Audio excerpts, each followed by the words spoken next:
And for the day, we're going to focus on that verse 25, which reads, I know that my Redeemer lives, and that at the end he will stand on the earth, and after my skin has been destroyed, yet in my flesh will I see God. Amen. Amen. And our topic for the day is, I am redeemed. Yes. I am redeemed. Amen. Yes. Today we're going to focus a little bit of time on discussing the position or title of redeemed. See, in the Bible, the words redeemer or redeemed and redemption are commonly used. These are words that really stem from a root word, redeem. And a lot of times we use these words and we don't necessarily get the full meaning of it or how it necessarily impacts our lives. But we need to know that the words redeemer, redeemed, and redemption are very similar in nature. And they come from the root word redeem. The word redeem means to exchange or to buy back. It also means to make something that is bad or unpleasant better or more acceptable. See, in a biblical perspective, it can mean to pay for the sins of humanity with death on the cross. But for the day, we just want to focus on a little bit on that role of the Redeemer. The Redeemer, which speaks to a person, which speaks to a role, it speaks to a title. If we look in the Old Testament, we'll see that the role of Redeemer was very important in the family. And it was very important with the continuation of the bloodline and the continuation of possessions in the family. See, Leviticus 25:25 says, if one of your fellow Israelites becomes poor or sells some of their property, their nearest relative is to come and redeem what they have sold. And 47 and 49 says, if a foreigner residing among you becomes rich, and any of your fellow Israelites become poor and sell themselves to the foreigner, or to a member of a foreigner's clan, they retain the right of redemption after they have been sold, after they have sold themselves. One of their relatives may redeem them.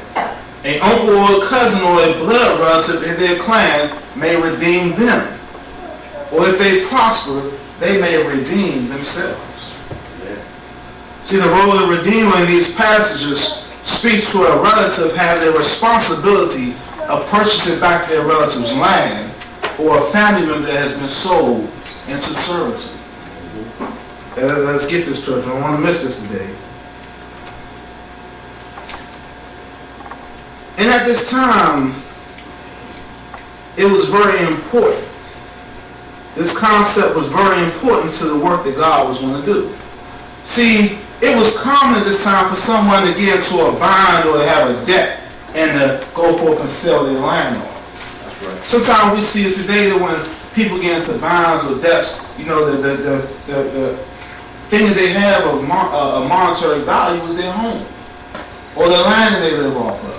So when you get so much in debt, sometimes you have to make a choice and say, you know what, in order for me to survive and maintain, I need to sell off this land so I'm able to go forth and live.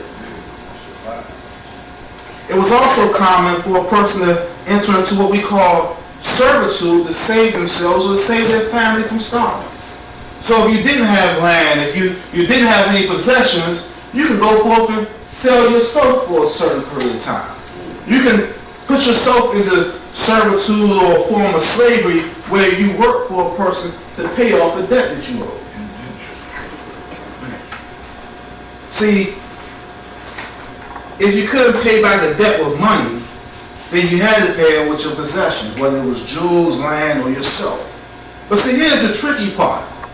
See, we're going over this in Bible study, so we can relate all this together. We can kind of put together the puzzle pieces we talked about a couple weeks ago.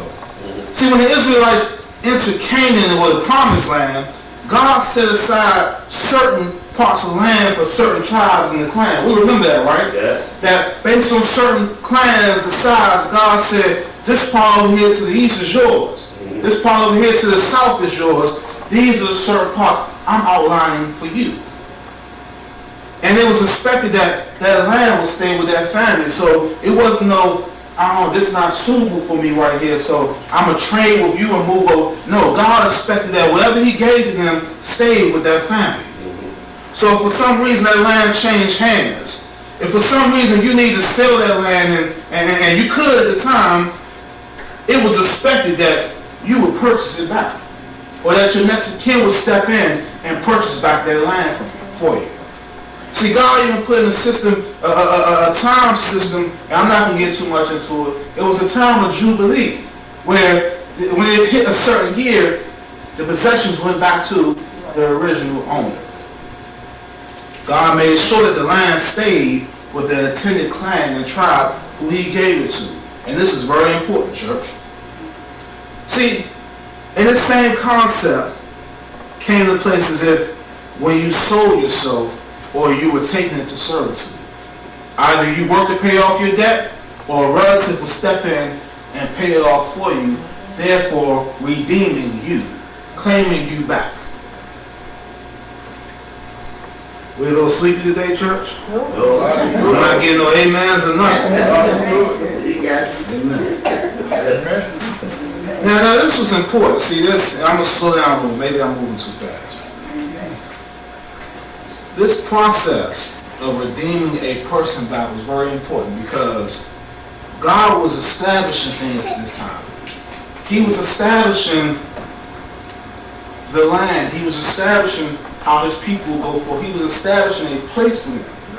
But see, God was also continuing a bloodline at this point in time. That's right. He was continuing the bloodline, and it was the process of really helping to keep individual families together.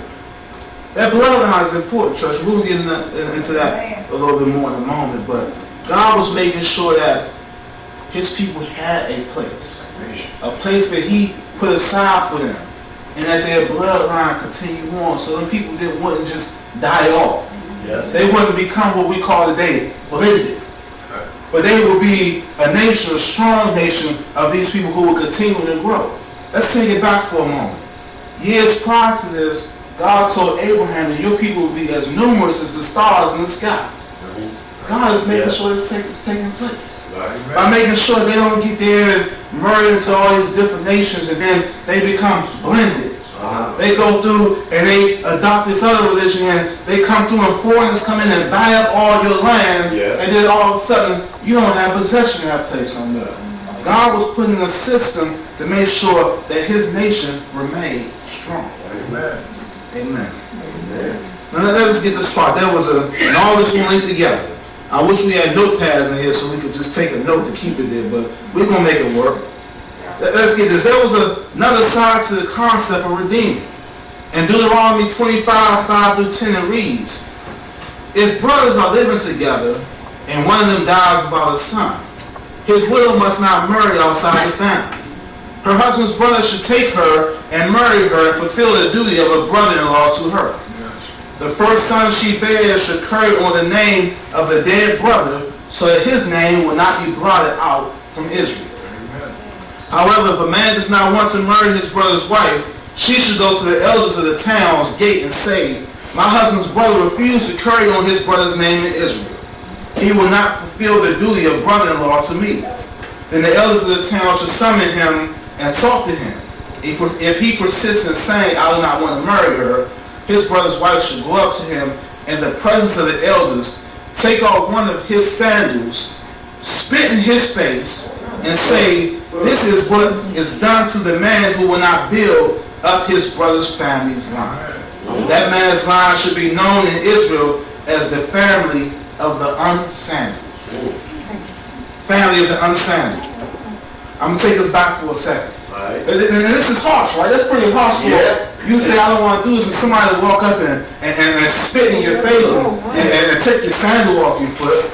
That's a tough thing to do, right? Yeah. It almost reminds us when President Bush went to Iraq years ago. He stood up there, and the man took his sandal off and rubbed it at him. Yeah. And President Bush did one of these, and then he dodged again and missed a second. Yeah. It's a big thing about these sandals and these shoes, because see, those sandals and shoes, they carry the dust and the dirt